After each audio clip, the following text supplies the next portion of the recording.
and welcome back to my YouTube channel. It's good to have you here for these conversations on Crystal One-on-One. My guest today is amazing. She's a firecracker. She has had 4 babies in 5 years.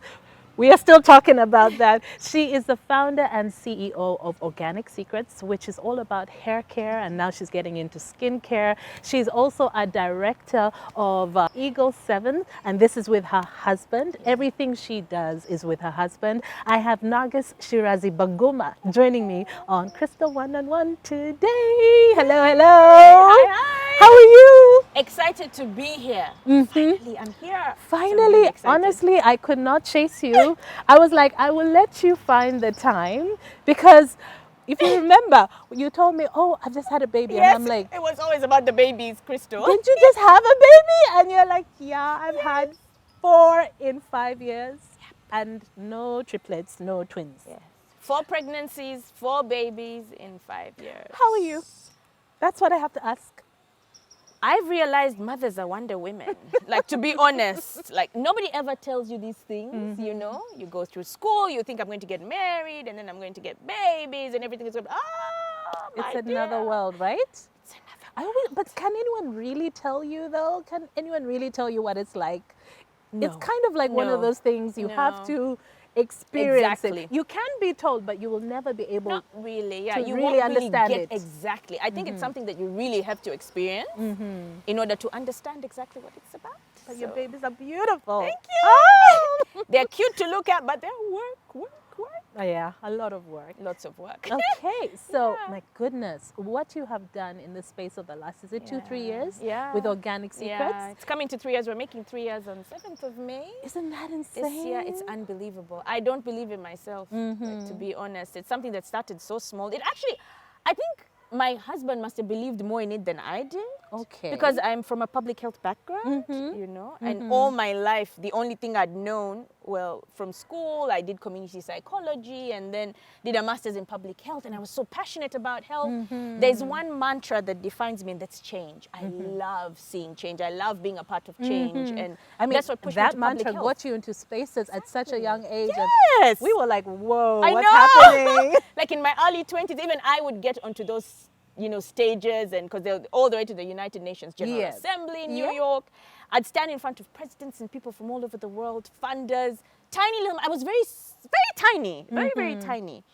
I'd stand up there at the podium, literally look up, take it in, and till today, I still cannot believe, you know, selfies with Ban Ki-moon and Jim Kim. Exactly. I think you then said he it was with of the Melinda World Gates, Bank. I remember And then having Melinda a Gates seated right next to her, and she's asking Exactly. me all these questions, and I'm thinking, okay, who am I? Very tiny, small, you know, and yeah, unbelievable. But that's also because you've always been very outspoken. Yes, I have. Very I outspoken have. and firm about your beliefs, Yes. your opinions. You know, I always go back to number 1, Nargis Shiraz. Yes. That is your name Yes. before you got married. Yes. Born in Uganda, Born in Mombasa, Kenya. born in Mombasa. Yes. Aha. Yeah, so Na- we're going to get into so the is that mix where now. you have family in Mombasa then? Yes, I have family in Mombasa. If you go back to history, Afro Shirazis, I think we studied this in class. So there's the Afro Shirazis, so the black Shirazis. So originally the Shirazis, I know, right? Originally, I'm like, okay. I know. So originally the Shirazis come from Iran, which is Persia. Yeah. So they come from Iran. So during the whole slave trade time, these Persians came down to East Africa, met with the beautiful, amazing looking Africans. And then, there you go, Afro-Shirazis, the black, so they call us the black Afro-Shirazis, Shirazis. So the okay. majority of the Afro-Shirazis are actually in Zanzibar. That's where they settled. Okay. So there are so many Shirazis down there.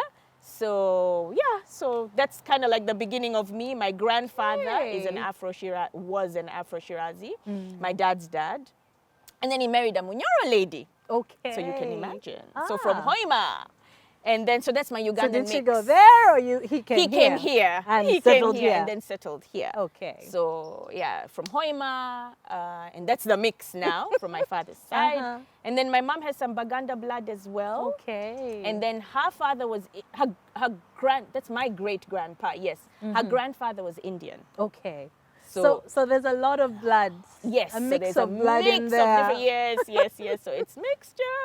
So Yeah. so would you say you're Kenyan? I mean, if Oh you're my, when I saying was by in Kenya, I was birth, Kenyan. I think I would say I'm Kenyan by birth. yeah. And all I knew was Kenya, you know. And then I speak very good Swahili as well. Oh, you So do? yes, I do. So we have family in Kenya, and then we moved from Kenya and came to Uganda, and we also have some family in Uganda, family members in Uganda. So yeah, because my parents were Ugandan, though Kenyan. Isn't that weird? But anyway, yeah, you know, so a bit of both. Yes, a bit of both. So Ugandan, here I am, Uh-huh. and then yeah. So Okay. that's So where was school for you? school Kampala Yeah. parents. So we came to Uganda, I think it was 1997. And then they took us back 1 year because the studies are totally different, social studies and, you know, very different. So I was in Aga Khan and then was taken to Kampala parents when we got here. And then I did my primary 6 and primary 7. And then from Kampala parents, went to Makerere College School. I'm actually still in touch with my primary school. We had a get together recently, and so I'm still close to those guys. Nice. I know, right? Yeah, and then Makerere College for Yeah, I O saw you level. for a second. I was leaving and I you was were just coming in. Yes.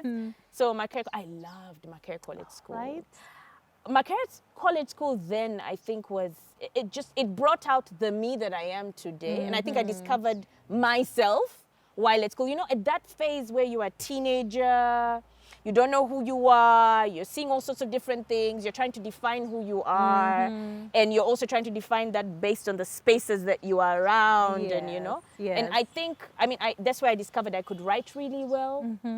You know, at Makerere College, I discovered I was Miss Makerere Performing of Arts. Do you remember Yes, that? Mappa, I remember Mappa. So I was Actually, a Miss lot Mappa, of I think people 2000 tapped into their creative potential because of Mappa. Mappa Because the brought music, me dance, up. drama programs, Exactly. everything. Everything. And there was focus on that, not Totally. just the academics. I think that's why I really loved Marcos, because Makerere College definitely, I mean, I discovered my writing skills from there. I'll never forget So Mr. were you writing for the Mugasa. I school don't know if you, Oh, if you, yes. he was so sweet. The and poetry. So lovely. Literature, I think it was, Literature, right? yes. But he was passionate about poetry. So he wrote passionate. poetry. He is the one that inspired me to get into poetry.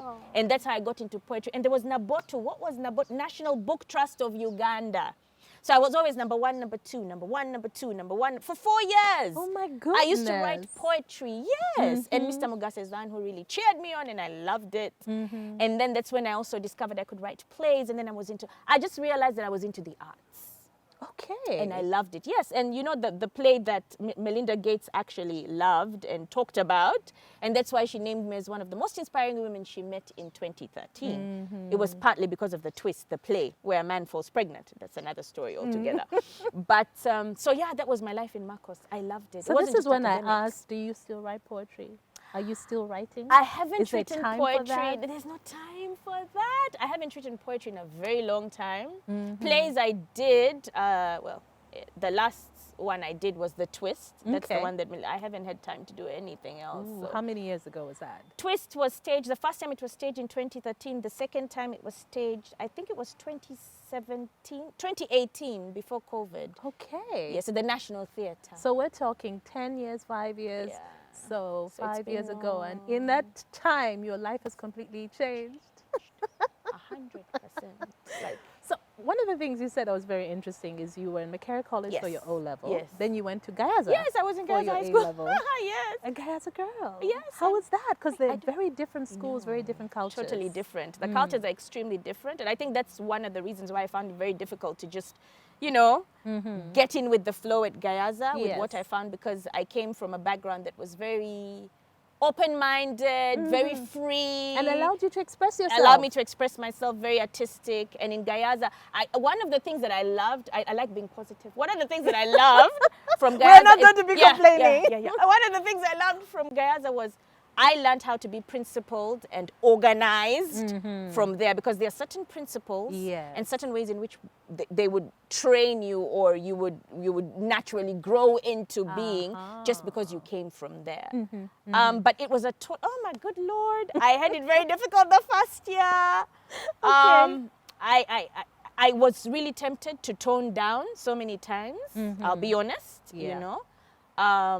You felt like your yes, personality yes. maybe was a bit too big, bit Yes, too loud? yes. While you Too were loud, there? too big, too bubbly.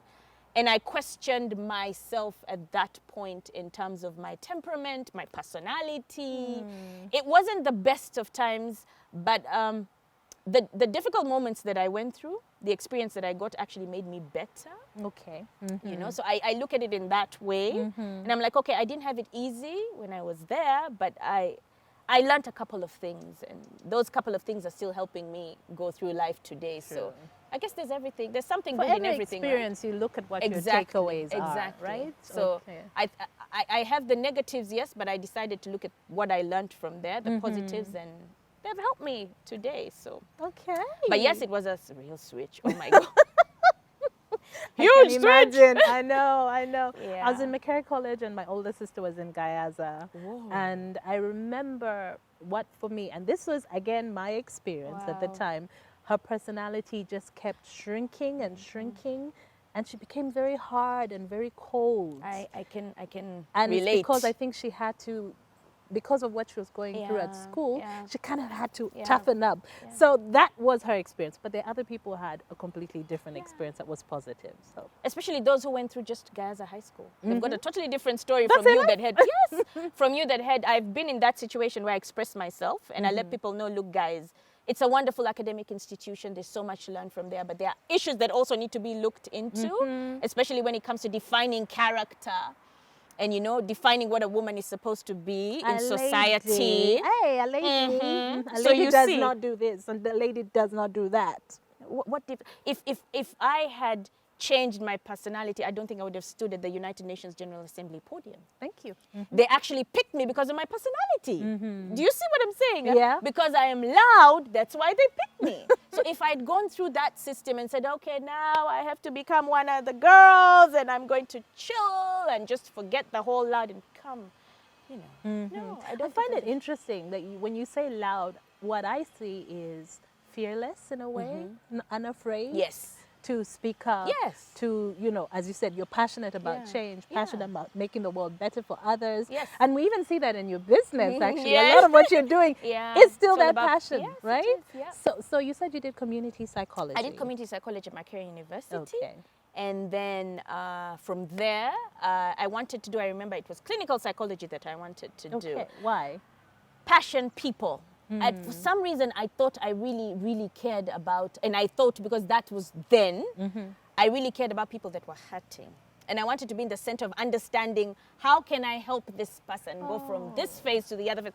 I think growing up my whole life, it's all been about people. I want to change the world. I want to make things bright. I want to give people hope. That has always been me. So my mantra has, and I learned about the mantra when I did something in Canada, also leadership and change. So when I was in Canada, Yes. when This so was when? At university after? after university, after the community psychology, I couldn't get in, and I thank God I didn't get in with clinical psychology. Okay. Because my favorite lecturer then, Mr. Nyende, who's famous, I think. I always see him in the news. Anyway, so Mr. Nyende Zanu told me, oh, Shirazi, we have a backlog. And you know how it is in my career, you know? So there are so many students that haven't sat their tests and stuff. You have to wait for another 2 years. I said, I don't want to wait another 2 years. I want to finish this. No, but you can always do a master's later. I said, no, I know why because I've always been, I don't look like a very, you know, organized or principled person or somebody that has her plans already written out and has to follow them. But in actual sense, I've realized that I am. You know? That's what I was thinking. I'm like, You know? Yeah, most people are like, kind of funny how we always think we're a certain way and then things happen in life or other people start to tell you about yourself. You're Yes. And you're like, I decided I'm going to finish my school, a university, and then I'm going to do my master's, and then I am going to go and join the UN. This is somebody who has no connections to the United Nations. So when was this? When was this plan? McCary. When I was at MOOC, I think it was my second year, I literally had what do they call them? A vision board. You had a vision I had one of board. those. And I remember I decided I was going to speak at the United Nations about what I didn't know. But one of the things I put up was the United Nations General Assembly podium. Crazy, You were right? specific, right? Specific. But isn't it amazing? So I put it up, and it was funny because I talk about this, and I'd always think of myself as somebody that's going to change the world or have an impact in a change of policy or something. had it all written out up very nicely. I'd look at it once in a while. I watched The Secret. I said, this is interesting. You know, even in the Bible, because I'm born again. So in the Bible, it's written in, I think, Matthew 21:22, if you believe, you shall receive whatever you ask for. I said, yeah, it's even biblical. So I'm going to do this. Yes. You know? I did The Secret. Are you serious? It worked for me. I remember Look I was at that. blown away. Look at that. I think, and it's biblical at the same time. We are surrounded by so much negativity. Thank you. If It's you all focus we know. on that, Yes. that's what you attract. That's exactly what you're going to attract, you know? And so I put all that stuff up. Then I saw a notice, I think it was in the papers, International Health Sciences University, which is now Clark International University. Or they've got public health, blah, blah, blah. I kept thinking, hold on a second. This might be me. If I want to go to the United Nations, and then, you know, I want to see change. Maybe this is what I should be doing. Because, you know, many people leave university and they're like, I need a job. They're like, whatever I was job, like, I need to scale this job. up. You are like, Yes. this can take me to the United Nations. That was me. I was like, I need to get, scale this up. And I said, no, you can't get into the UN when you don't have experience, blah, blah. I said, no, it's okay. This is what I want to do. Talk to my parents. My parents are very open-minded. I said, guys, this is what I want to do. Yeah. They're like, okay, cool. So they've been supportive? Very, till today, of everything, even the crazy things that I would do. Because it's important for you to believe in yourself, but you also need to have a tribe around you. So important. Right? Oh my God, it's so important. I've realized it is extremely important, especially after growing up, is when I was like, oh my goodness, if I didn't have this, I don't know exactly where I would be. Yes, I believe in myself and I'll go out there and do what I need to do. But to be honest, that pat on the back is so important. It really is, isn't it? especially when you start to wobble. Yes. You start to wobble and you're like, am I really doing the right thing? Exactly. Am I thinking too big? Exactly. And then someone just needs to steady you. Need that pat on the back. Yeah. It's so, your friends, your family, my parents, it's so important. It was so important to me then. Yes. It still is important to me now. My sister. And so there I was. I found myself in International Health Sciences University. I did the Masters in Public Health for a year. Okay. I had oh my goodness. The Vice Chancellor of International Health Sciences University at that time was Dr. Nick Wooding. Till today, he remembers my birthday. He will send me a message. He was my mentor. Unbelievably cool guy. Serious about academics, but serious about doing life as well. He challenged me. He is the reason, he's actually the reason why I wrote the play. Okay. So he calls me one day and says, okay, this whole health promotion thing, blah, blah, blah, you should do something. I said, health promotion? Yeah, it was family planning was being discussed so much in the youth. I said, okay, we'll see. I graduated. And then I got a job at IHSU as well. Okay. So, yes. So while I was there, yes, he says, this is really something that you need to do, And I'm thinking, okay, we'll see with time. No, you should write something. You're a writer. I said, okay, we'll see. That's the time where I got a job. I applied, I saw a fellowship opportunity in the newspapers, Global Health Corps. Yeah. So Global Health Corps at that point, fellowship was owned by Barbara Bush. So I went ahead and I thought, shouldn't I? Barbara Bush, big person. Will I really get in? Just I'm going to do it anyway. What would I lose, So I applied. Okay. And lo and behold, it was graduation day. At the International Health Sciences University, I was getting my master's and I get an email from UNDP because that's where I applied to do the fellowship. And I read the email like 10 times, I remember, and I kept thinking, this can't be me. And that was the day of your graduation? Yes. Nargis Shirazi would hereby like to invite you for an interview at Metropole Hotel, blah, blah, blah. So here I was. And you had just started working as well. Yes. So here I was seated right opposite this guy. I remember David Siriri. I think he's still leading them. I'm not so sure. So he's asking me all these questions and I'm responding. And that's the thing. I think we need to learn how to embrace ourselves for who we really are. Especially if it brings out the best in you and it's got purpose with it, and you're not just living life. Yeah. But the you that you are is a special, amazing person and you need to live the person that you are. Because one of the things that David mentioned, one of the things that really sold me out to the United Nations during that interview, my personality. Period. He was like, I didn't have experience like all the others, but the personality suited the job. Right. Isn't that crazy? But I think that's a big part of confidence as well. Yes, that's and why true. people lack confidence, because you have not allowed yourself Exactly. to truly be you. Who you So once you embrace that, it's easy to be confident because you're Exactly. standing in your truth. Yes. And I was shocked to find out that it was my personality that actually gave me the A position more than any other thing. So I found myself getting into a car, UNDP car, being taken all the way to Mbarara, the main office, and then fieldwork was in Isinjiro, and I loved my time. And that was actually the beginning of my history in terms of the Okay. United Nations. Okay. So I loved my work there. I was working with community health workers. There were 63, I remember. And I was working on job aids. They'd send job aids So from the the United community Nations. psychology was I used it in there. right. Yes, it was part of that because I had to deal with community health workers, and then at some point I had to deal with the people in the communities, you know. And so the compassion, the learning how to deal with human beings, how to identify personalities and personality disorders, and not only that, but even abnormal psychology came in where there's stress and post-traumatic stress. So I managed to use that there, but mostly my public health. You know, it really popped up and really gave me, I think I needed that necessary push in terms of academics with the public health, Yes. especially looking at health promotion in this case.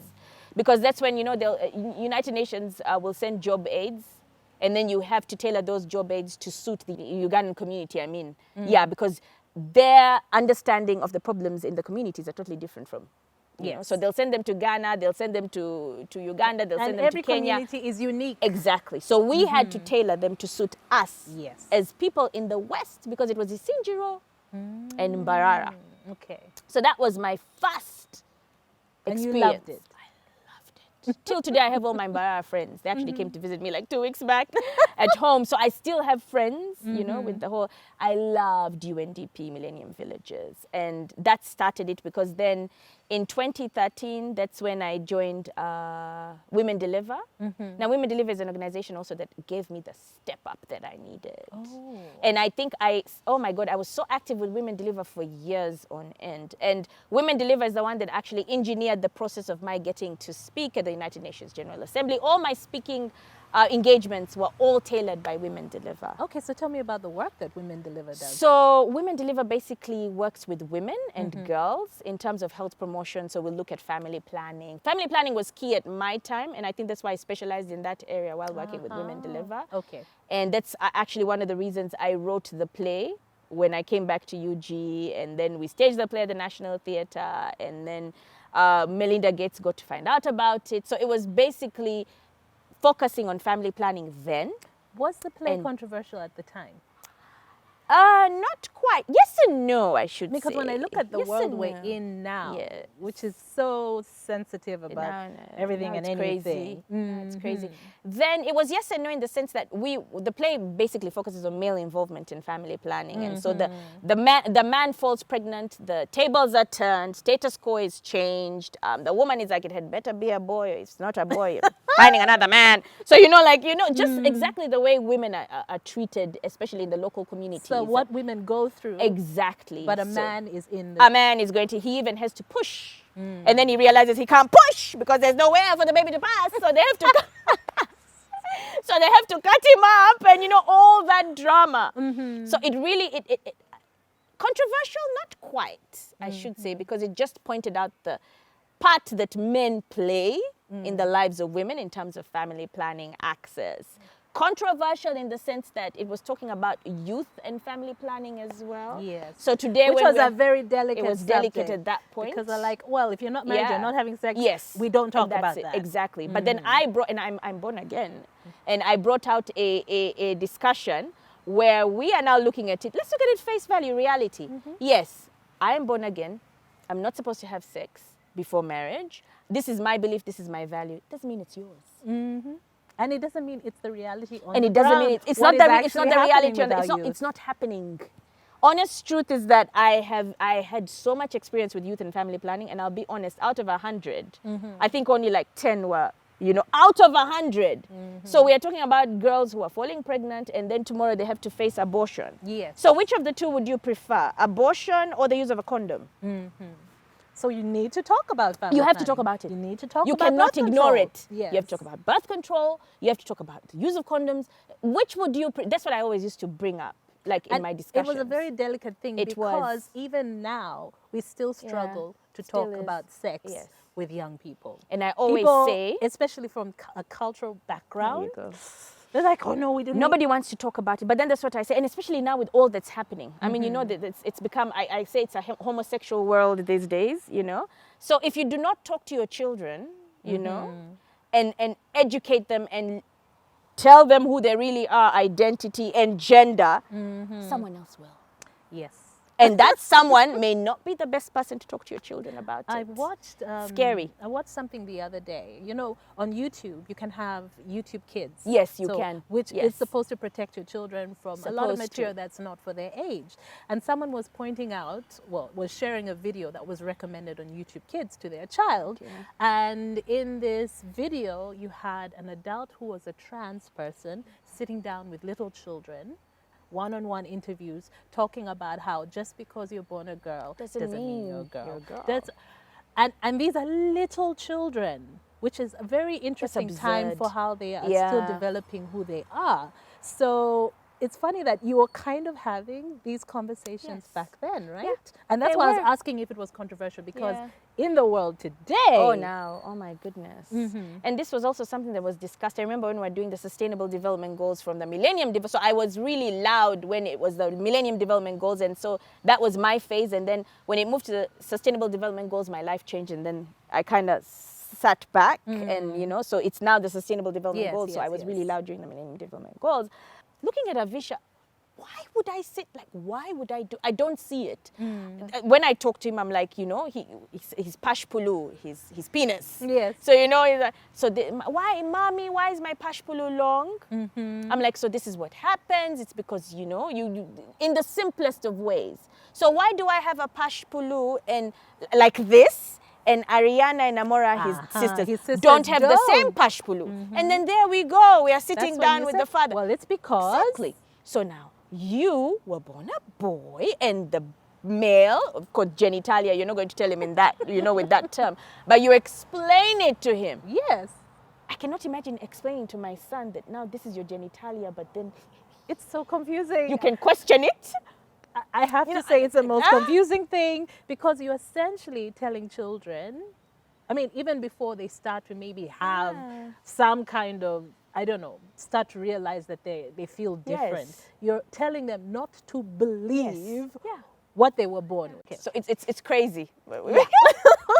We've gone into the crazy realm. We shall It's- come back it's- yeah, to you. it's just terrible, but that's okay. what it is. So So you said your focus went to the Sustainable Development yes, Goals, right? yeah. So Millennium Development Goals were phasing out, so Sustainable Development Goals were coming in, and they were discussing, and there were so many policies that were being discussed at the United Nations, and that's what you have now, the Sustainable Development the Goals. SDG. By then, I had already written the play, Yes, The yes, Twist, yes. and that's what she picked interest in, and she said, "Tell me about the twist.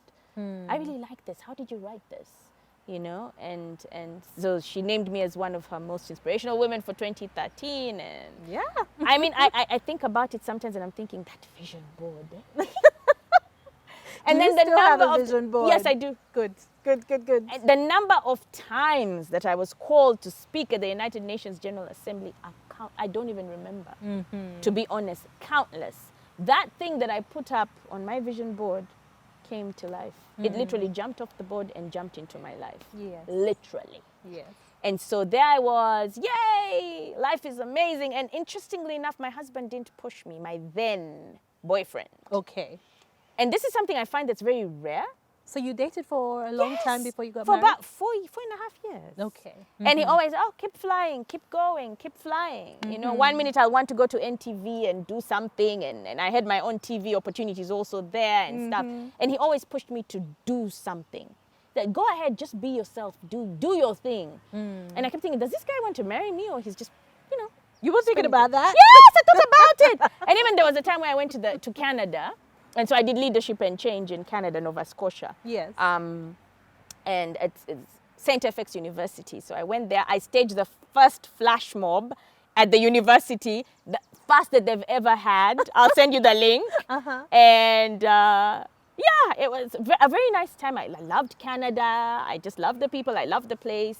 And I was there and doing my thing. And this man was not noticing me. So I thought. Oh, okay. But now, when we sit back, I realize he let me fly because we'd talked about the future, and I'd always said my mother was always there for us when we were growing up. I always saw her in the house. I didn't know why as a child, but then I always saw her in the home. So she was a stay-at-home mom? Yes, she was for about, I think, 7, 8 years. And then that's when she went back to work. But she gave up part of her life to raise us. Yeah.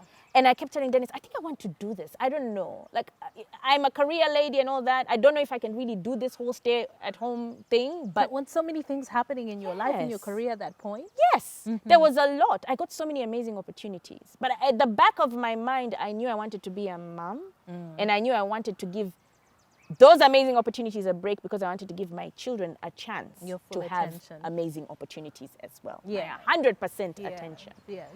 So we got married. So he proposed, and we got married, and You don't have to ask where you met. Watoto Church. Ah. I used to do ballet, Christmas cantatas at Watoto, which was then KPC, I think about Pentecostal Church. Yes. And Dennis was Joseph. So Joseph is seated in his hut with Mary, and I'm there prancing around and, doing my dancing. We actually met at church. It was the stage where we met. Nothing special. Hi, who is he? I don't care. I was young. And I think Senior Fovac, he winked at me. And I went and reported him to my parents. I said, can you imagine this boy? I saw him. He was... My parents said, no, it's okay. It was just a wink. But we'll see him. So I remember one service, they were peeping, they were looking, and they saw him. They said, And my mom said, not bad. And I'm thinking, That's the boy. yes. And so that's where we met. And here we are now. So he proposed, got married, and I went... We went for honeymoon. We did Zanzibar, then we did Dubai. We had a long time. The wedding was small.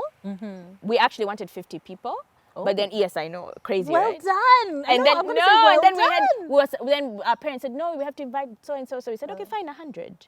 So we actually had 91 people at our wedding. People have 500 people weddings. I don't know how people do that. And they're in debt. I couldn't. And yes. And because a big part of it is like, what can we afford to do? That's what we decided, and we was like, and this is what we'd always wanted. And it's so funny, you're going to invite the whole world. Whether the wedding is nice or not, everyone is still going to talk about it and say all sorts of bad things. So I was like, why am I wasting time? This is what I want. That's what we both wanted. We didn't do wedding meetings. That wasn't there. We had the money, we'd saved, and then we had our parents. So we're like, what do we need wedding meetings for? So we went ahead, we did a one-stop wedding. It was actually at Pastor Gary Skinner's place. Okay. At the Skinner's home, one-stop wedding. I didn't have to have cars. I didn't have to move from one place to another for pictures. Everything was done one place. I got married right at the lake. We moved up to the upper part of the garden, had the reception, and I was married. Okay. See, even me who had just 91 people is still married up to today. It didn't take 500 people for me to stay married up to today. I was saying 500 there, 1,000 for 1,000, others. 800. And I'm thinking, oh my And it's really a crazy pressure when I look at young people Too who much are now pressure. trying Too to get much. married. Because it's really, you're trying to please your parents. Yes. You're trying to please maybe your friends. Yes. But essentially you're trying to please society. And It's it's not a about day you, that it's comes about- and goes, and life begins after that. Yeah. You know, you have Deco for 60 million. I look at these budgets and I'm like, 100 million in some cases. for what? So we went to Zanzibar, came And no back. phone calls on No, the day of your no. wedding. You haven't paid for You this. haven't paid for this, you haven't paid for haven't- this, the car, blah, blah. No, it wasn't there. That's a lot of So pressure. we went and went for the honeymoon, came back, then went to Dubai, came back, and then I had to go to New York for 2 weeks. I was still working. I had to go to New York for 2 weeks, related to the General Assembly plans and blah, blah, blah. And I was always speaking, so. What I didn't know, I think, was that I was pregnant. Ah. So I come back to UG, I'm feeling funny, I didn't understand it. We go for a test. Doctor says, I've got good news and bad news for you. Oh, what's the good Okay. news? Good news, you're pregnant. Bad news, you're losing the baby. Ah, yeah. Wait, yeah. what? I said, yes! I was in shock.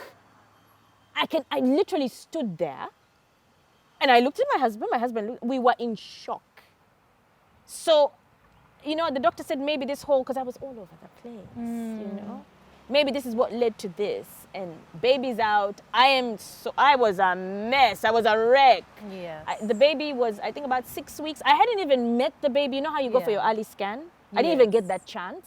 So, you know, I felt like the world had robbed me of something so precious, Yeah. you know? It was a very tough time. And I went through a very difficult time. That's when I started thinking, wait a moment, Lord. So I might need to slow Slow down. down. Could I slow If I want down? a family. Yes. Could I slow down? Well, I'm looking at your life now. I'm like, when did you slow down? You know? So it was, I remember telling Dennis, you know what? I think it's time. I think I'm ready for this slowing down thing, you know? So What did he say? it's time. Like there's a time for everything. Maybe that was your time. And now maybe you need to move into another phase. I'm not going to force you to do anything. Choice is yours. Yeah. I said, but I want kids and I want kids now. So I it's want like, them fine, now. I want them now. Okay. Had You you know? talked about how many? Yes. Uh-huh. Before when we started dating, we had wanted 2 boys, 2 girls. Ironically again. Oh, you have I two know, boys, two right? girls. Yes, and I have 2 boys and 2 girls. So Yeah. we talked about it. We're like, we want 2 boys, 2 girls, and God willing. And we know it's crazy. A thought. We know it doesn't happen that easily, but you never know. So that was our desire. 2 boys, 2 girls. Wanted 4 kids. And so I said, you know what? TikTok, because I got married at 29. TikTok, time is running. I need to get the kids now. You know. And so, so we said, okay, fine. So I then told those guys, you know what, I'm going to stop this whole, you're taking me here, you're taking me there. So I ended up with PACE, which is now, I think, PSI, you know. So I ended up with PACE and I was doing a course, not a course, I mean a job, human-centered design it was, yes. So that's what I was doing. So still in the line of health promotion, understanding the community's problems from their eyes than ours. So there's what they call a needs assessment in public health, where you as the person who knows it all goes into the community, gives them a questionnaire or asks them questions, and they answer the questions. But the questions were written based on your understanding of what the problem is. But human-centered design says, we don't know what the problem is. Even Let's if go you and think you find do. out. Let's go and find out. So we go into the community. There are different tools that you use. And part of it, there's even photography and there's shadowing where I'll spend the whole day with Crystal to see what her life is like, what her challenges are, what the good stuff is. So that's what I was leading, basically, human-centered design. Very interesting concept, yeah? So then I fall pregnant with Ariana, our firstborn. Yes. I have Ariana, and 3 months, you know what this is like, you've got kids. I wake up in the morning and I realize I have to go back to PACE. Go back to work. It's one of the hardest things. 3 months. I looked at myself, I looked at my baby, I told my mom, I can't do this. Like, I just can't. I told my husband, I cannot do this. I can't leave my baby. And my husband says, okay, so what do we do? I said, I'm going to quit. What do you think? He says, well, I think if it's time for us to do this, then it's time for us to do this. I said, so how are we going to talked about it? Yes, we had. That's the beauty of it all. You and I had think talked that's about it. one of the most important things, I think, in relationships, communication. I think that's a big challenge for a lot of couples, that they don't have these conversations. They start a don't. family. Exactly. And for maybe, the reasons of you want to be there for your children, a woman wakes up and says, you know what, I'm not going back to work. Yeah. But you haven't talked about it. And that's why you see there's so much back and forth in terms of anger and and not understanding the person also as well, because now she's saying this, she doesn't want to work, so it brings up so much, and there's so much, it's just crazy. So anyway, so I tell him I can't do this. So it he wasn't a says- tough decision for you. No, it wasn't. It just, It was, I think by the time I made that decision, I was ready. I'd already thought about it. It wasn't easy to throw my career away, because that's what it looked like back then. I'm sure that's what it felt like. Yes. I kept thinking, and I remember, I'll never forget this, being told, you are at the top-notch level. You are practically just going to get a job at the United Nations General Assembly. My goodness, I was going to make my billions and zillions, up there. But at what cost? Yeah. And that's what I kept telling myself. At It's a what very, cost? very tough choice to make. For And it many, takes maturity. And many people like to say, oh, women can have it all, but can you? No.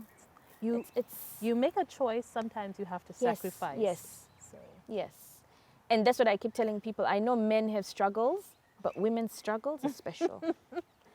You literally have to, sometimes you just have to put yourself in a position where it's not about you, because it's about someone else. yeah. And I've noticed when you get kids, even the strongest of the strongest person in terms of focus for life is shaken. Yes. Kids.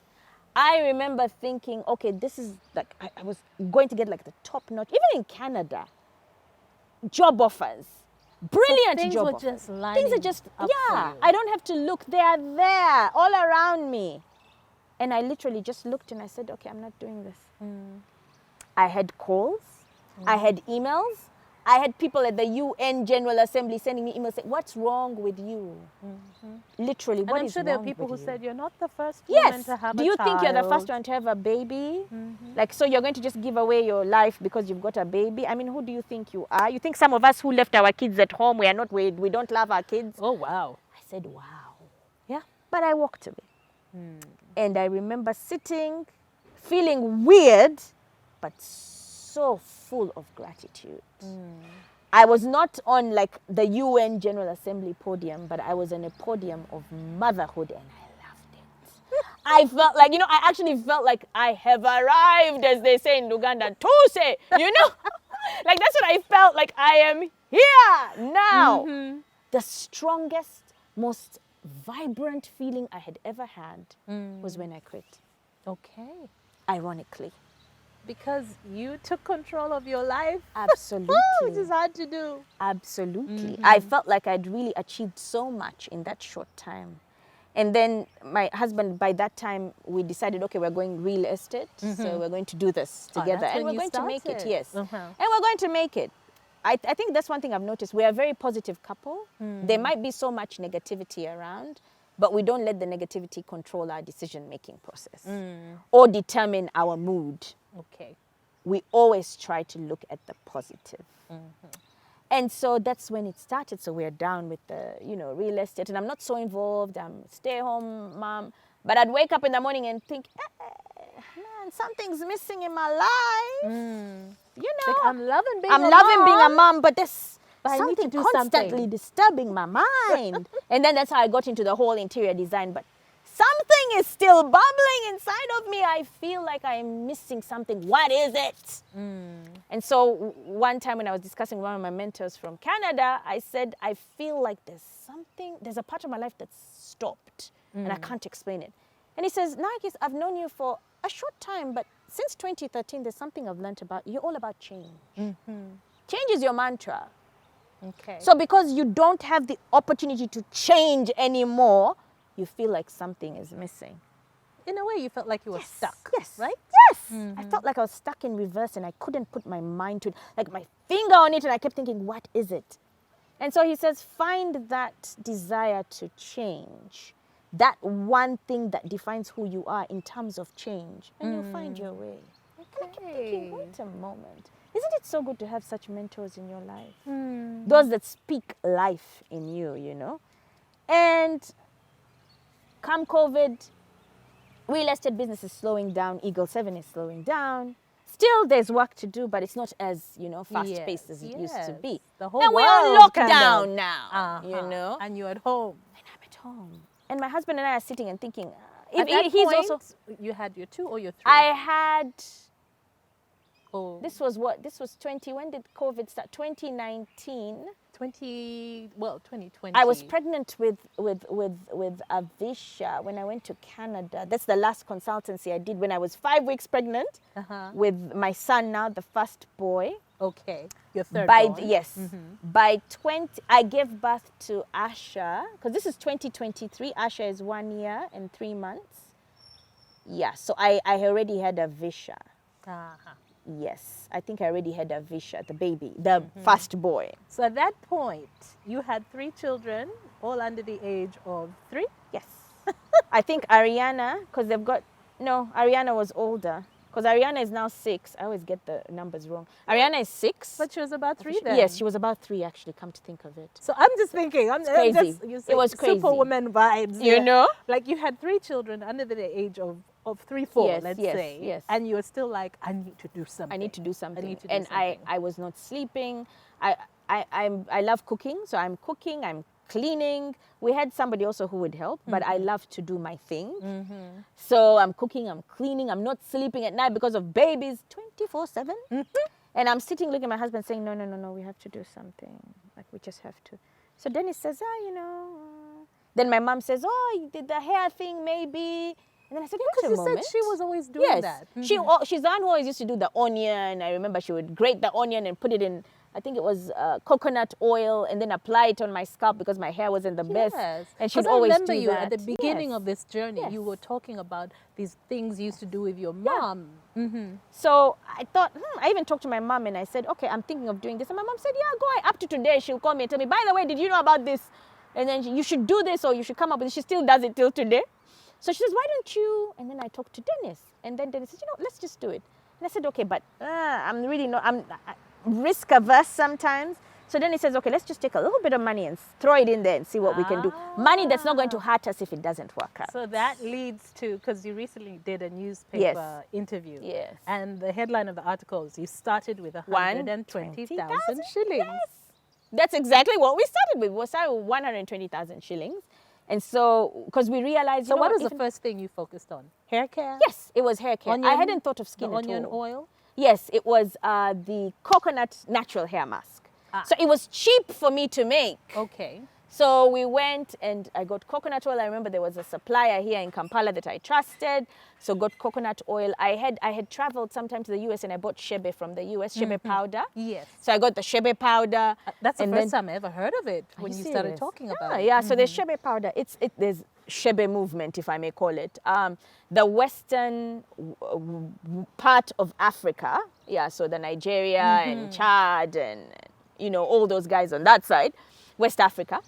Shebe is very common. It's just a mixture of different types of powders and some shells that they use. The Chadian women are the ones who use it on their hair. From Chad. From Chad. So they take it and they apply it and then they plait their hair and it helps with strengthening the hair. So Chad women actually have very long hair. Yeah. Very long hair.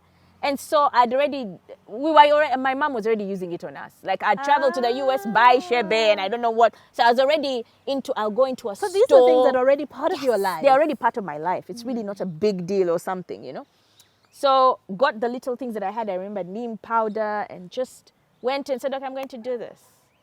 Out of creativity, made the oils and said, okay, now the market. Because I am just a loud human being naturally, very creative and sanguine. I'm actually about 92% sanguine, which is crazy, but that's it. I'm sanguine flag. So the sanguine in me just said, woo, we're going to do this. It's possible. And boom, I went crazy. WhatsApp status, I would always post. And at that point, I didn't have WhatsApp business. I was just using the original WhatsApp. I'd post, and then the groups that I was in and stuff. Instagram. I'd post, and then Instagram and wherever. And before I knew it, people were buying. My sister-in-law, my husband's sister, immediately said, I should try this. And she got it. And then she liked it, and then one of her workmates said, I should also try it. Before I knew it, I was looking at Dennis saying, we need more money. Like we actually need to invest more. And that's how it started. Wow. It was a ripple effect, domino effect. It just took one. So it was first the coconut hair mask. Yes, coconut hair mask. We had the coconut hair oil base. So it was a mixture of different things, but the base was the coconut oil. And then it had the shebes and the neems and all the castor that's oil. a hair mask. Because I got a hair mask you got from a hair you. mask, yes. So, oh my God, that was among the first. Yes. So we had the hair mask, and then we had the olive base, the coconut base, the agan base. Those were the first. And then we brought in the shebe, I think, hair pomade. And then that's when I started to realize, wait a moment, different hair types have different needs, And then there's hair porosity and all those different things. I said, hold on. You had to learn about all that. And some of the things I read about, some of the things, I knew my hair porosity was high and low, but I didn't know that it was really important in making some of these products. So then it's my thinking, it totally shifts. It starts changing, and I'll start moving more from creative thinking to scientific thinking. But I'm not a scientist. I actually did not perform well in chemistry and physics. And I remember my Mackay college, what was his name? I've forgotten his name. He was just saying, Shiraz, You're going to fail. Senior 4, because you don't. And I told him, I don't like it. I don't like the way you're teaching me. It's boring. Oh my Lord. You can't tell me that. And the two of us never had a good relationship because of that. Because like, how dare you? How dare you tell me that? You know? I mean, I am a scientist. So here I was finding myself, and I kept telling Dennis, pipette. Bunsen burner. That's what I find hilarious. Stirring rod. So many people who run away from the sciences, whether There you it's go. math or chemistry. There you go. At some point in life, depending on your path, you find yourself right back there. I was right back there shaking like a leaf. I kept telling them, what am I going to do? Formulations. I started realizing, wait, I am mixing 1 liter of coconut oil. And you are doing this all yourself. Voila, myself, in my kitchen, based on my feelings. So it was basically feelings that were moving me into doing this, and interestingly enough, passion. Then after some time, I realized, wait a moment, calculations. I said, Lord, what is happening? Because if you're going to replicate this product, You need to and have make sure the it's proper consistent. formula. Exactly. You're not just going to wake up in the morning, beat it like you're beating an egg. And even with an egg, okay, fine, if I beat 5 eggs, this is the, I'm going to be able to make eggs enough for this number of people. Yes. I realized, and I told my husband, oh my God, and I'm math, science, never my perfect ones. I kept telling Dennis, okay, now I feel bad that I didn't take things seriously. What am I going to do? And then I realized, wait a moment. He's a choleric male. I am a sanguine. We are total opposites, but in our being opposite, we're perfect. Even in the business. So this his is where he could weaknesses tap are my in? strengths. Mm. Do you see? My weaknesses are his strengths. So that's where we realize, hold on a second, we're a perfect fit for this as well. So he's, even till today, finance, pricing, it's always, babe, I can't do this, I can't do it. And I walk away and he does everything, he knows how to do it. And then for me, it's the formulations. I'm in heaven and, I'm doing this, I'm testing this, I'm alive. I'm creatively coming up with this solution to a problem, because we have customers who call us and say, I've got this problem, can you help? I'm like, yes, I can help. Let me find a solution for you. Even when I do not have the solution there, then I say, you know what, I do not have the solution, but I bet you I could come up with something. And ironically, that attitude has led to the development of other products. Literally. So a need, and you need to address that need. That need that needs to be addressed. At the back of my mind, I'm thinking, change, my mantra. Can you imagine? So I'm like, change. How do I bring about this change? Okay, I'm going to sit down. I read a lot. I will research about an oil. I'll read about what it's done for some other people, all its components. And then because now I'm in formulation school. Yes. So I know how much I will need to put of castor oil in comparison to coconut oil, because castor oil maybe it does something much better than coconut oil. So that's how I'm doing it now, with formulations. It's not just, I'm going to do this. No, it's actually well calculated. Yeah. So that's when we realize our strengths and our weaknesses, and then we work that way. Okay. And we respect each other's space, and it's worked perfectly well. I think the person I've worked best with on this earth is my husband, which is weird. But then, like for real. Because most couples struggle. Many people ask us, how do you work together? Because we will probably have an argument, maybe the child, or he wants to go to the beach and I don't feel like it, or something like that. But then when it comes to organic secrets, everyone is so focused. We all know what we're supposed to do. We all respect each other's, positions, and that's it. And it's just fitted perfectly. And we came from 1, 2, 3 products. We have over 40 products. Thank you. Which is why I'm saying I have been watching your journey. Yes, you saw it from the start. From the start, one of your first products, I'm like, let me try. Yes. Because one of my girls has very thick hair, lots of hair. Wow. And I'm like, okay, I need to figure out how we're going to manage this hair. We would go to salons and they're like, no problem, madam, we can manage. And then I come back later, they're like, but madam, your child's hair. It is thick. It is thick. It is too much. A little head and the hair's this. Right? So it's been kind of crazy that way. And also I've been watching your own journey with your own hair. Yeah. I'm going to ask if your hair was as long as it is when you were young. Because No. it's like down here. It's down to my waist, the longest it's ever been in my life. And it's thick. And growing up, And some people will look at you, they'll Yeah. look at your skin Yeah. tone. yeah, And they say, but you, I mean, really, even I have very many people who comment, and I keep telling people it's a stereotype. You do not know that I have Indian customers, I have white customers who who are trying to grow their hair and they have failed.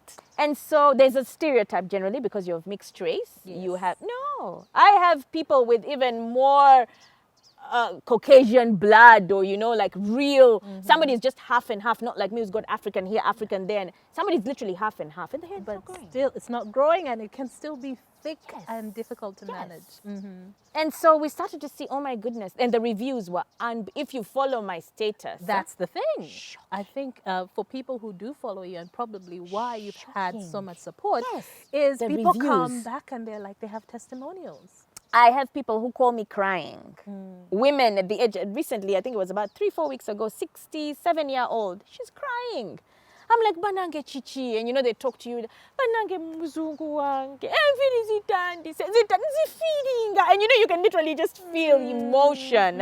And so I think that's the point, because change. Also hair loss affects a lot of women. No one is talking about your that. Self-esteem, your image, And it can be the stress in your life. It might be genetics. Yes, it might be genetics. It might be stress. It might be the way we plait our hair. Women, it falls out. And they have patches. Yes, bold and patches. and those majority of our customers are like that. Yeah. Bald patches. And you have a 67-year-old woman calling you, blessing you, telling you banange. Banange. And it just gives banange. No mwami agamba banange chichichino. What is this? And they're so excited and and the patch, they show you a picture and there's hair. And she's like, I haven't had hair for 10 years. And even I get off the phone and I'm like, what was in that thing? What did I put? Like, let me just try. Let me go back to the formula. Let me go back to the formula and really see. And I sit down. Dennis always comes and says, I just can't believe this. And he keeps reminding me, you know what? You are a change maker. And then I go back to my mentor in Canada. I said, you know what's happening now? He's like, no, it's okay. I've been following you. I've been seeing what you're doing. And I'm like, I'm not doing public health anymore. He's like, who told you? He says, you're helping people. Yes, you're helping people. It's just a different way. And then somebody's hair is growing. Their esteem was affected because they probably didn't have hair at the front. Yeah. So they'd always put on a wig or they'd plait a certain way just to hide it. And then maybe some of them could not get up and speak at work because they're thinking, oh, there's something wrong here. He says, look, you are changing people. You've changed somebody's self-esteem. It's change. It's just in a different way. And then that's when the skin issues come up. And I suffered as a child. Oh, my goodness. Teen acne was bad. You had acne. Oh, the worst kind. And I was red all over and pimples left, right, and center. I will never forget. People used to laugh at me, even in Gayaza. I remember I had a moment with some girl who said something really wicked, said my face was like a chapati. Yes. Oh, and at that point, as a young girl growing up, that's painful. Yes, that affects your self-esteem. It affects your self-esteem. And for me now, because of my personality and my temperament, I didn't let that shut me down. Yes. I used that to climb even higher. But it could have. But then there's some other person. It's going to destroy that person completely. And I remember she told it to my face. She said, you think you are brilliant. You even have a face like a chapati. I remember looking at her, swallowing, it hurt, swallowing it in, and I looked at her and I told her, this chapati face is going to be something someday, and you'll be watching. And I walked away. I think it must have been when I had it was the Ban Ki-moon, because the Ban Ki-moon photograph, the selfie with Ban Ki-moon and Jim Kim is what they put in the papers. Yeah. That's when I bumped into her. You did? Person at the supermarket. Hi! And that's just me. How are you? Hug. And I looked at her, smiled. I said, what are you doing with your life? Oh, but in your mind, you're yes, like, I'm like, what you said. Do you remember this face? It's in your face. It's still here. And she was an accountant. And she was telling me, I'm an accountant. I don't like the job. I'm a bit bored, blah, blah, blah. I said, okay. And she's like, oh, I've noticed you saw yourself in the newspapers. I said, yes. I was in the papers. Okay, yeah, congratulations. I said, thank you. I hope you're doing well where you are. Yeah. And we parted ways, but I could see it in her face. Yeah. She was like, oh my God, So I think people also need to be sensitive with how they portray themselves in front of other people. If I don't like something about you, I need to, I don't know what I'd call it. But that's something that was not, you had no control over that. I didn't have control over that. So I was growing up. I didn't have a solution. It was just a mean thing to say. Yeah. But we need to watch ourselves. And children can be mean. But then, that's what I think about. I'm like, And that's why I came out now to do the skin things. And it's helped me because I was bad. I'm much better now. But then, I was thinking, and that's what I was saying to my husband, there's a teenager somewhere that's probably facing something similar to what I faced.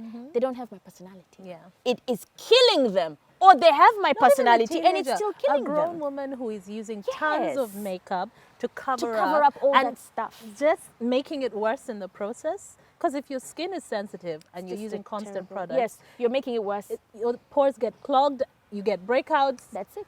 Da, da, da, da. And so I told my husband, I am so concerned about young people's esteem in this case, and there you go, change again. So I'm actually working on an ebook that's literally talking about teen acne. And now I've got mothers that have come on board Yes. with me that are using some of the products, and they're helping their teenage girls. Oh, yeah. And I feel like I'm actually living the life that I've always wanted. It's just in a different way. A different The change is still there. And then I've got adult women, like you said, who say, "Banange kaskini kono nese," and all those things. It's a mess. I need something.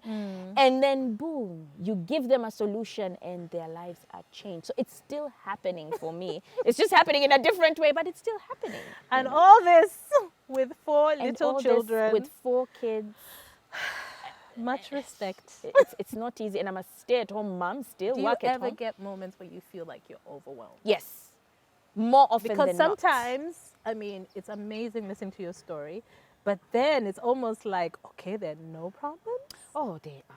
Oh my goodness. Because I know it's it sounds important to talk about. Yes, it is. Recently, my husband drove me to, and by force. He told me, I was like, I can't leave the baby. Okay, he's 1 and 3 months, for goodness sake. I can't, the baby's going to cry without me. There won't be. No. He drove me to, what's this place called in Munyonyo? Next to Serena. I've forgotten the name. Anyway, so he drives me there. My friends from Kampala parents, one of them called Centers had come from the US. Okay. And so the rest of the group, we were like, Oh, there's a we need get-together. to meet. Uh-huh. So Hilda, Edith, all of them, Ronnie, Julie, all of us just decide we need to meet, you know. And Kayemba, and we all decide to So go. you're telling me you weren't going? I was going to go, but then I was not going to go. You Like, weren't I was going. 50-50. I was 50-50. And my but I husband can't said, you are going. I said, but babe, no, you are going. He drives me there. Time to get out of the car. I'm like, he's like, get out. I said, oh, yeah. And then I'm holding the baby. No, it's okay, get out. We went with the nanny. Kate will hold the baby. I just put the foot. The guy drove away.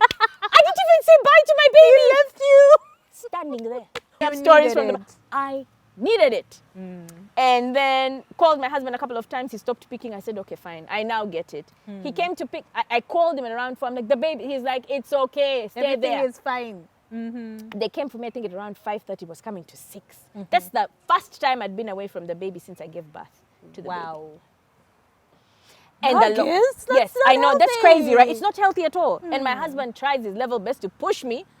I'm stubborn, so I push back. But this time he won. And I loved the feeling. So he comes and he finds me laughing, and I'm so he could hear me until the gate. So he says, that's definitely my wife. That's the person I married. And and I'm laughing, and these guys are cracking jokes, and they go to greet him, and he's a very down-to-earth guy, so he's also talking to them, and they're like, hey, yeah. And then we had a second meeting, and he drove me there as well. And this time I left the kids with my mom and my dad. Well done. So I mean, that is important because a It lot of is. people, we love being mothers. Yeah. We give our all to our children, but you lose a sense of forget yourself. ourselves. And Yes. a lot of the time, Yeah. it's the fun, Yes. the happy. Yes. It's like you just stress all Yeah. the time. Yeah. And it's important All for the your- time, responsibility. And for once, when Centers had come from the US and we met with the other friends here in Uganda, for once, I think in a very long time, I was me, like 100% me. Crazy, loud, just me. And so I think it's important for mothers to make time. It's not easy, especially when you're someone like me, but it is important because Well, but you're aware. yes, I know That my you're part issues. of the problem. I So think as we that's the wrap thing. up, one of the things that when we were chatting earlier, you said sometimes people look at your name and they say, oh, aren't you Muslim? Yeah. But then you're born again. And you've talked about how you met your husband in Yes. church. And I know that one thing you share constantly is, part of your motivation, part of what Yeah. pushes you, what keeps you grounded is your faith. Yes. And that is a very big part of It your is. story. Yes, it is. Born and raised in a Muslim family. I think everyone is a Muslim. Yes. From my father's side, my mom's side, yes. Oh, so you're the Strict only. Muslims. My dad's side, it's his brother, Dr. Shirazi of Altima, he actually became Christian before us. Okay. We came to Uganda and found him here. He'd come from Seychelles. I think he had been working in Seychelles and came to Uganda and settled here before we did. And he had already gotten born again, and they were going to KPC then, Watoto. And so we Muslims. Muslim girl, I have nothing. I don't know anything about the Bible. I'm just an ordinary Muslim girl who prays 5 times a day and those things. And my dad wasn't as religious as my mom was. So we get to Kampala, and we got Kampala parents, and I think a week later I fall sick. I got cerebral malaria. Oh. Very bad. It was awful. You know how dangerous it can be. Yes. So anyway, and my dad goes to the hospitals and says, I cannot treat when you're coming from Kenya and you've seen Aga Khan, you know, and then you come to Uganda and they tell you to go to Mulago. Woo, man, that's painful, guys. He says, no, I will treat her myself at home. They are not supposed to do that, you know, medically. He's not allowed to. But the situation was so bad, and he was like, it's either I move with her back to Kenya, to Aga Khan, which was going to be really expensive, or I look after her at home. So he treated me himself at home, cerebral malaria. But I wasn't getting better, I was getting worse.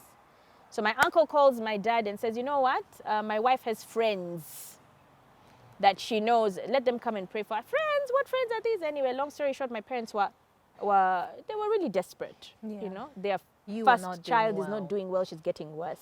So they bring a lady called Claudette, and she was born again. We didn't know. And she says Jesus, and my mom goes like, Oh, in because I'm Jesus' wondering name. how I'm that sorry, went we are down. Muslims.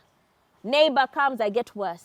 Neighbor comes and says, we need to do this. I don't remember what they told my mom exactly, but they told her to do some weird thing. My mom went ahead and did it because she said she was desperate. You know, at that point, this is your child Yeah. dying. You'd do anything. Nothing happens. So it happens again. They come, they pray, and they lay hands on me. And they came with a pastor from church, Watoto, KPC then. Laid hands on me, and what I saw, because I was unconscious, but what I saw was a hand that reached out to me, literally touched me like this, and the next thing I knew, I opened my eyes. And I hadn't opened my eyes, I think, in about 3 days. So you were essentially in a coma. Yes. I was in a coma because it was 3 days, I was unconscious. And so, yeah, I noticed everyone around me is looking at me in a strange way, and I'm thinking, why are they looking at me in a strange way? Kumbe, I had not been there for 3 days. So everyone is excited, they go around, they're giving me something to eat, and suddenly I just get better. And then my mom asked me, so when you woke up, how did you feel? I said, there was somebody that held my hand, and I woke up. And so my mom says, who held your hand? I don't know. I just saw a hand touch my hand, and I woke up, and that's it. And we thought that was the beginning of the crazy stories. I think a week after, I'm sleeping in my room with my sister. We had a bunk bed, and it was self-contained. So I'm looking up, and I don't see my sister. And I'm wondering what is happening. Then the door to the left opens on its own. My mom makes sure she locks it every night before we go to bed. She always believes that, you know, the toilet, and even if you flushed, it's not good to leave the door open. So since it's self-contained, closed, till today, I still do the same thing. I always close it. So it was closed. Okay. But then suddenly it's open. So out of curiosity, I turn to the left. When I turn to the left, I see a very bright light, similar to what I saw when the hand touched me. But I couldn't see much then. It was a very short thing. But here I'm seeing everything like right there. And so I start to wonder, what is going on here? And then I start peeping. But the light is too bright.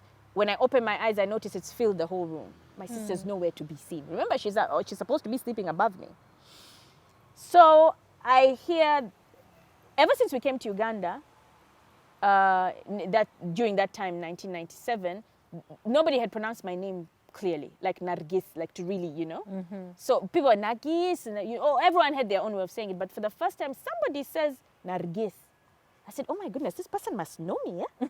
You know, by the time they are calling me by my Yes, name. how old you were? I was 14 or 15, somewhere there. Okay.